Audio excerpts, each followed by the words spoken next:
Satyabama Institute of Science and Technology, Chennai and Sriperumbudur.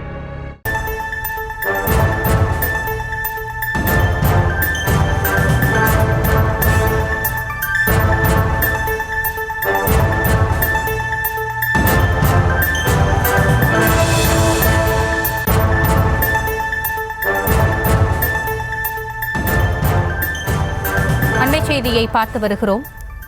திமுக முன்னாள் MP குப்புசாமியின் உதவியாளர் குமார் என்பவர் கொலை செய்யப்பட்ட சம்பவத்தில் குமாரை கொலை செய்து செஞ்சையில் புதைத்ததாக 3 பேர் கைது செய்யப்பட்டிருக்கிறார்கள். அது குறித்தான அண்மை செய்தியை பார்த்து வருகிறோம். இது குறித்த விவரங்களோடு இணைகிறார் நமது செய்தியாளர் கந்தன் விவரங்களை வழங்கலாம்.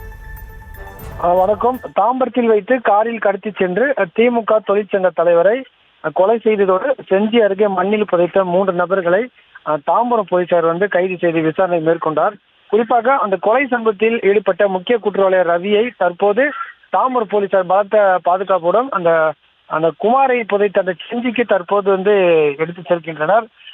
சென்னை அயனாவரம் பகுதியைச் சேர்ந்தவர் குமார்.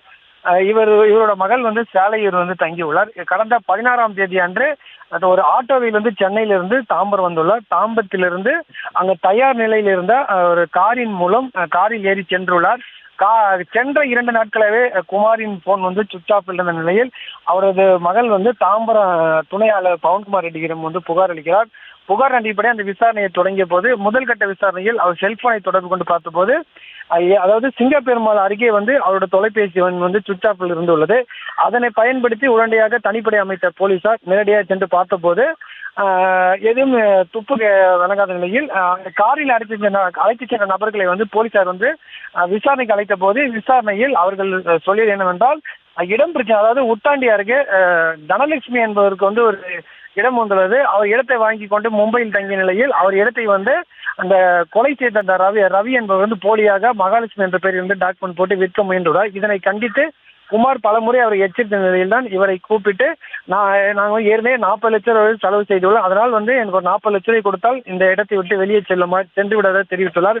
இதற்கு ஒத்துக்காத அந்த நபர்கள் இவரை காரில் அழைத்து சென்ற போது 40 லட்சம் ரூபாய் பணத்தை எடுத்து தாக்கியுள்ளார். தாக்குதலில் எஸ்பி கோயில் அருகே இவர் இறந்துள்ளார். உடனடியாக இவர்கள் குமாரின் செல்போன் மட்டும் இல்லாமல் அவரை கழுத்தை நெருக்கி கொலை செய்த கயிறையும் ஏரியில் தூக்கி போட்டுவிட்டு அங்கிருந்து எடுத்து சென்றுள்ளார்.